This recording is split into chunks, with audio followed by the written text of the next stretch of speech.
Saya ingat waktu itu saya bertugas menjadi Babin Kamtibmas di Desa Puncak Jeringo namanya, di Polsek Swile, Polres Lombok Timur juga tahun 2015. Saya karena kondisi jalannya benar-benar terpencil, Mbak, daerah lokasi transmigrasi. Jadi jalannya masih bebatuan gitu. Sana sampai jam 2, jam 3 malam saya masih di sana. Karena rawan waktu itu di sana. Rawan pencurian gitu kan. Jadi ternak-ternak masyarakat itu dicuri sama itulah. Jadi saya sama Pak Kadus sana masih jam 1, jam 2 itu masih di sana. Saya kadang-kadang nyampe rumah itu jam 4. Lumayan jauh dari rumah, 1 jam. Ketika misalnya seperti tadi ada masyarakat yang di luar desa atau di kecamatan lain butuh bantuan, misalnya ada roda, tongkat sebagainya, atau ada yang penyakit parah seperti kanker sebagainya, tetap saya kunjungi. Karena mohon maaf, Mbak, kami di Polres Lombok Timur itu Babin Kamtibmas itu juga ikut piket di Polsek.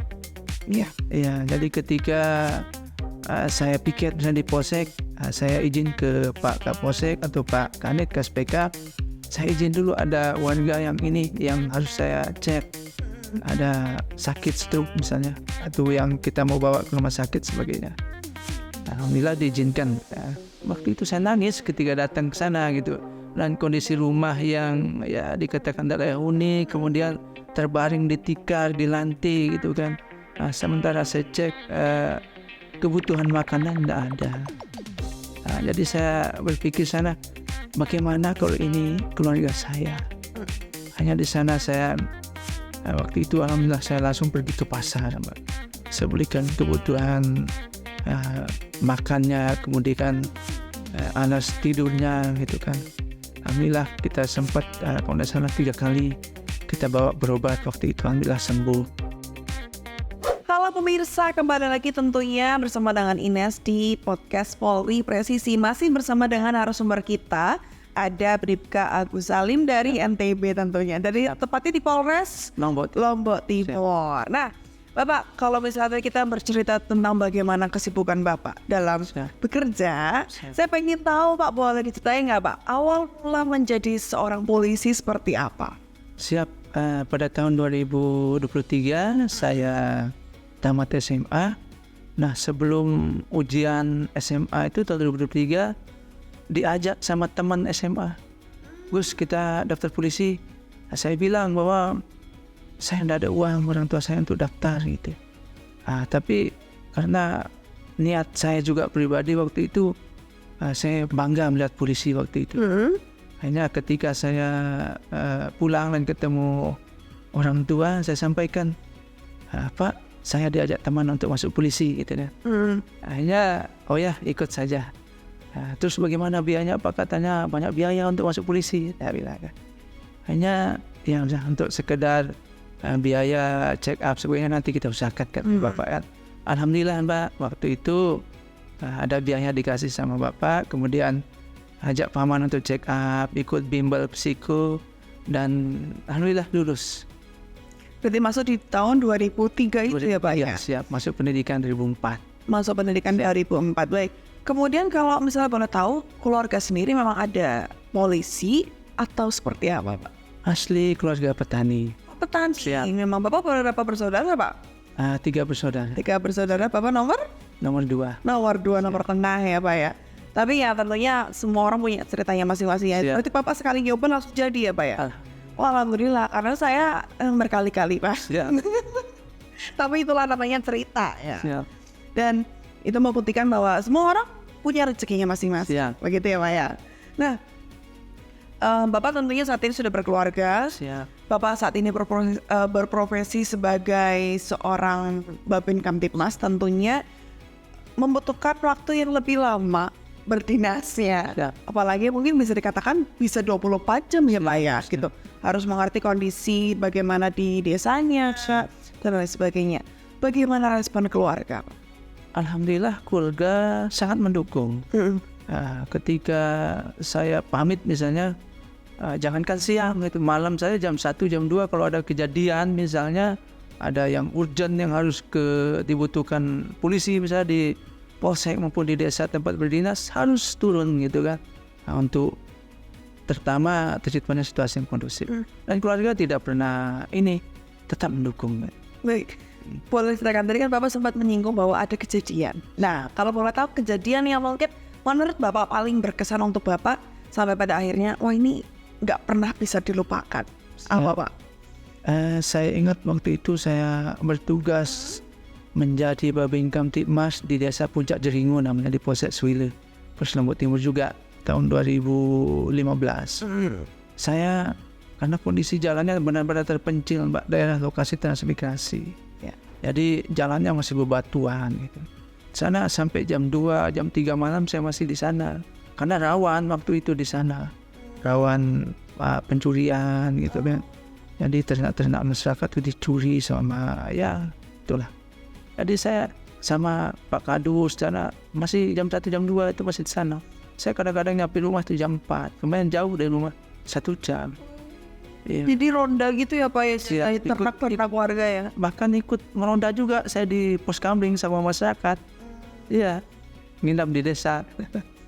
Ya itulah mungkin gambaran sedikit cerita Babin Kamtibmas juga. Sebenarnya kayak gitu ya Pak ya. Cuman kadang masyarakat mungkin di luar sana belum tahu seperti apa Babin Kamtibmas, pekerjaan dan sebagainya. Tapi dari melalui cerita Pak Agus, akhirnya kita jadi tahu Pak. Gitu. Masyarakat juga akhirnya tercerahkan. Oh ternyata Babin Kamtibmas adalah orang yang paling dekat dengan masyarakat. Gitu ya Pak ya. Nah kalau boleh tahu Pak, kalau untuk kesehariannya seperti apa Pak? Maksudnya dalam satu hari itu Bapak, misalnya desa, apakah memang Bapak di desa Balikpapan saja atau memang Bapak keliling di desa-desa yang lainnya atau seperti apa Pak?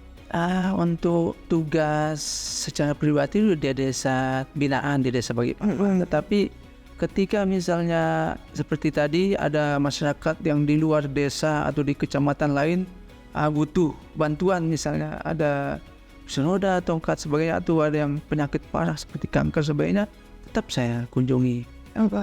Karena mohon maaf Mbak, kami di Polres Lombok Timur itu Babin Kamtibmas itu juga ikut piket di Polsek. Iya. Jadi ketika saya piket di Polsek, saya izin ke Pak Kapolsek atau Pak Kanit KSPK, saya izin dulu ada warga yang harus saya cek. Ada sakit stroke misalnya, atau yang kita mau bawa ke rumah sakit sebagainya. Alhamdulillah diizinkan.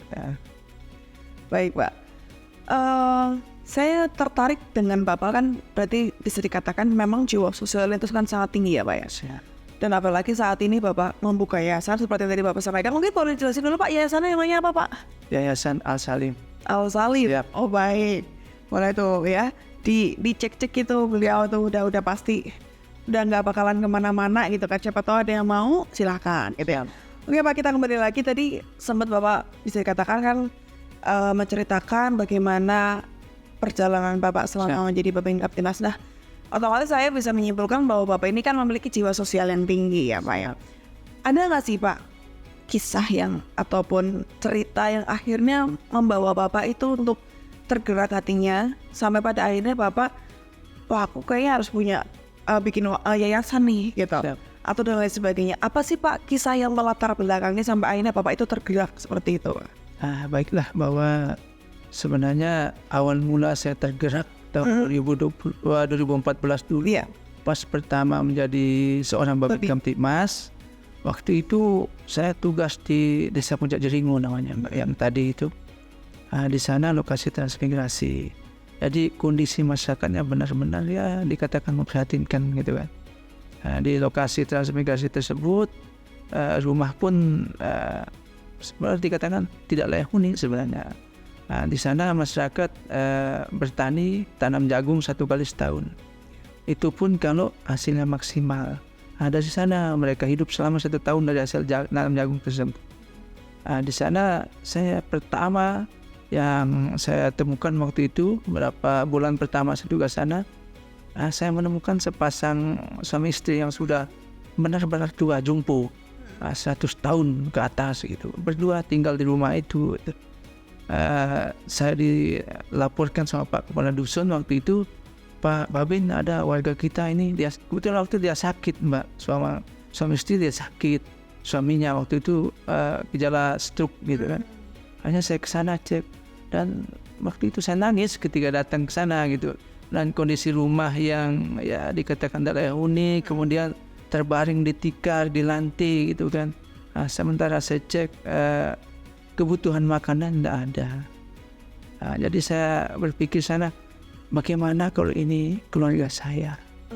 Hanya di sana saya waktu itu alhamdulillah saya langsung pergi ke pasar, Mbak. Saya belikan kebutuhan makannya, kemudian alas tidurnya gitu kan. Alhamdulillah kita sempat kalau tidak salah 3 kali kita bawa berobat waktu itu, alhamdulillah sembuh. Ya. Ini dari kisah awal tersebut. Siap. Pada akhirnya Bapak tergerak dan ketika melihat kondisi yang mohon maaf masyarakatnya dalam kondisi kekurangan kayak gitu, akhirnya Bapak sepertinya saya harus bergerak. Siap. Dan pada akhirnya sampai dengan sekarang membentuk yayasan. Siap. Dan alhamdulillahnya didukung oleh beberapa pihak ya Pak ya tentunya ya. Dan disupport juga termasuk dari pemerintah juga Pak. Siap, alhamdulillah. Baik, alhamdulillah. Pak, mungkin ada pesan yang ingin Bapak sampaikan kepada masyarakat di luar sana, silakan. Siap. Bahwa dalam hidup itu bagaimana kita bisa bermanfaat bagi sesama ya. Jadi bagaimana hidup pribadi ini, hidup dalam dunia ini, bagaimana supaya kita itu bisa membantu ataupun berguna serta bermanfaat bagi orang lain, terutama mereka yang benar-benar membutuhkan uluran tangan ya. Baik, mungkin untuk bisa dimulai dari orang-orang di sekitar kita ya Pak ya. Dan jadi keinget Pak, kalau misalnya menjadi manusia yang paling baik dan manusia yang paling bermanfaat untuk orang yang lain. Cakep, terima kasih Bapak telah menginspirasi. Mudah-mudahan masyarakat di luar sana juga ikut sama seperti Bapak, tergerak hatinya untuk membantu sesamanya dan cooling down, jangan cari perkara, jangan cari keributan ya Pak ya. Kita sesama manusia, kita sesama masyarakat Indonesia tentunya berharap bahwa kita menjadi masyarakat Indonesia baik-baik saja semuanya dalam kondisi yang aman, tentram, damai dan sentosa. Terima kasih Bapak untuk kehadirannya di Jakarta di podcast Polri Presisi. Mudah-mudahan ada kesempatan lagi ya Pak untuk menjadi narasumber kami di sini. Terima kasih. Pemirsa, Polri pamit, mohon maaf apabila ada salah kata dan salam presisi.